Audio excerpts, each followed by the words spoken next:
ದಲಿತ tiger ಸಂಘಟನೆಯ ರಾಜ್ಯಾಧ್ಯಕ್ಷರಾದ ಅರುಣ್ ಅವರ ನೇತೃತ್ವದಲ್ಲಿ ಕೆಸಿ ವಿಜಯ್ ಕುಮಾರ್ ಅವರಿಗೆ ನ್ಯಾಯ ದೊರಕಿಸಿಕೊಡುವಂತೆ ಆಗ್ರಹಿಸಿ ಫ್ರೀಡಂ ಪಾರ್ಕ್ನಲ್ಲಿ ಬೃಹತ್ ಪ್ರತಿಭಟನೆ ಹಮ್ಮಿಕೊಳ್ಳಲಾಯಿತು.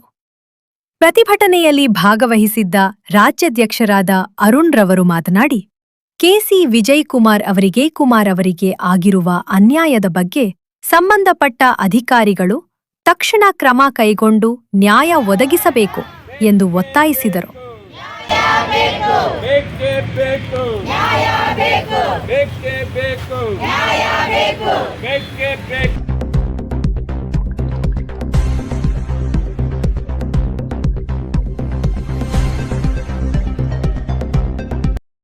ಸರ್, ಇವತ್ತೇನೆಂದರೆ ಮೈಸೂರು ಜಿಲ್ಲೆಯಲ್ಲಿ ಕೈಗಾರಿಕಾ ಪ್ರದೇಶದಲ್ಲಿ ಪ್ಲಾಟ್ ನಂಬರು 24 ಅದರಲ್ಲಿ ಏನಾಗುತ್ತೆ ಅಂದರೆ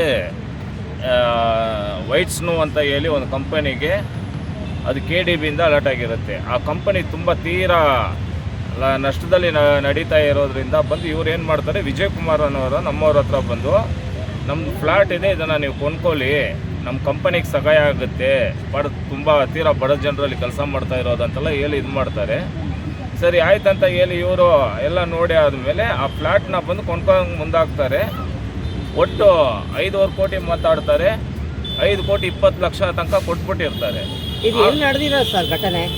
ಇದು ಘಟನೆ ಬಂದು ವ್ಯವಹಾರಗಳೆಲ್ಲ ನಡೆದಿರೋದು ಬೆಂಗಳೂರಲ್ಲೇ, ಜಾಗ ಇರೋದು ಮೈಸೂರಲ್ಲಿ. ಆಮೇಲೆ ಏನಾಗುತ್ತೆ, ಇವ್ರು ಏನು ಮಾಡ್ತಾರೆ ಅಂದರೆ 10 ವರ್ಷ ತಳ್ಕೊಂಡು ಬರ್ತಾರೆ. KDBಯಿಂದ ನಮಗೆ ಬಂದು NOC ಬರಲಿ, KDBಯಿಂದ ನಮಗೆ ರಿಜಿಸ್ಟರ್ ಆಗಲಿ, ನಾವು ನಿಮ್ಗೆ ರಿಜಿಸ್ಟರ್ ಮಾಡ್ಕೊಡ್ತೀವಿ ಅಂತ ಹೇಳಿ ಈ ಥರ ಸುಳ್ಳುಗಳು ಹೇಳ್ಕೊಂಡು ಬರ್ತಾನೆ ಇರ್ತಾರೆ. ಆದರೆ ಇತ್ತೀಚೆಗೆ ಏನಾಗುತ್ತೆ ಅಂದರೆ ಒಂದು 6 ತಿಂಗಳ ಮುಂಚೆ ಬಂದು ಬೇರೆ ಒಬ್ಬರಿಗೆ ಮಾರಾಟ ಮಾಡ್ತಾರೆ ಇವರು. ಏನಂತ ಹೇಳಿ ಇವರು ಏನು ಬಂದು ದಾಖಲೆಗಳು ಫುಲ್ಲು ಒರಿಜಿನಲ್ ಸಂಬಂಧಪಟ್ಟ ಜಾಗಕ್ಕೆ ಸಂಬಂಧಪಟ್ಟ ಎಲ್ಲ ದಾಖಲೆಗಳು ವಿಜಯ್ ಕುಮಾರ್ ಹತ್ರ ಇದೆ.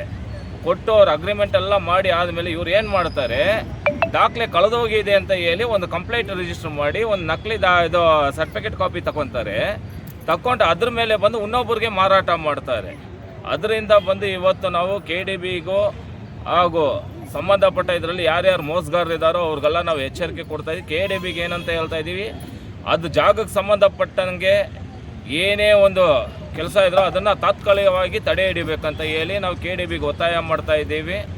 ಹಾಗೂ ಈ ಜಾಗಕ್ಕೆ ಯಾರ್ಯಾರು ಮೋಸ ಮಾಡಿದಾರೋ, ರಮೇಶಿಂದ ಹಿಡಿದು ಇನ್ನೊಂದು 4-5 ಜನ ಟೋಟಲ್ ಎಲ್ಲ ಒಂದು ಫ್ಯಾಮಿಲಿ ಥರ ಇದ್ದಾರೆ ಅವ್ರು ಎಲ್ಲರಿಗೂ ನಾವು ಎಚ್ಚರಿಕೆ ಕೊಡ್ತಾ ಇದ್ದೀವಿ. ದಲಿತ ಟೈಗರ್ ಸಂಘಟನೆ ವತಿಯಿಂದ ನೀವು ಏನಾದರೂ ಇದನ್ನು ಮುಂದುವರ್ಸೋಕ್ಕೆ ಹೋದರೆ ಮುಂದೆ ಬರುವಂಥ ದಿನದಲ್ಲಿ 1000 ಜನ ಸೇರಿ ನಿಮ್ಮ ಮನೆ ಹತ್ರ ಬಂದು ದಲಿತ ಟೈಗರ್ ಸಂಘಟನೆ ಪ್ರತಿಭಟನೆ ಮಾಡಿ ನೀವು ಮಾಡ್ತಾ ಇರುವಂಥ ಮೋಸದ ಕೆಲಸಗಳನ್ನ ಇಡೀ ಬಂದು ನಮ್ಮ ರಾಜ್ಯಕ್ಕೆ ನಾನು ತಿಳಿಸುವಂಥ ಕೆಲಸ ಮಾಡ್ತೀವಿ ಅಂತ ಈ ಸಂದರ್ಭದಲ್ಲಿ ನಾವು ಹೇಳ್ತಾ ಇದ್ದೀವಿ.